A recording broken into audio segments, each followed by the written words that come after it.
हरिः ओम. चिन्मय माऊली आश्रम पुणे. मुख्य बातम्या. श्री विठ्ठल रुक्मिणी मंदिर बांधकामाची तयारी सुरू झाली आहे. RCC साठीची मोजणी, आखणी, वेळापत्रक आखणे इत्यादी कामे सुरू आहेत. चिन्मय मिशन पुणेतर्फे एक सुवर्ण संधी.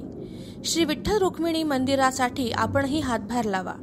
आपल्या क्षमता व आवडी सांगून एक आठवडा आश्रमात राहून देणगी उभारणे, मंदिराची माहिती लोकांपर्यंत पोहोचवणे इत्यादी सेवा जरूर द्या.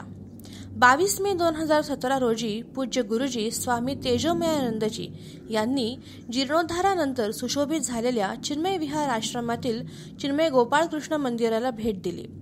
ही भवनदी पार करण्यासाठी मनुष्यजन्माची नौका व सद्गुरूचे नेतृत्व हाच एक उपाय असल्याचे त्यांनी सांगितले.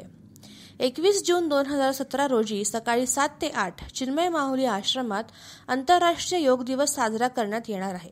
आपण सर्वांनी जरूर यावे. हरिओम.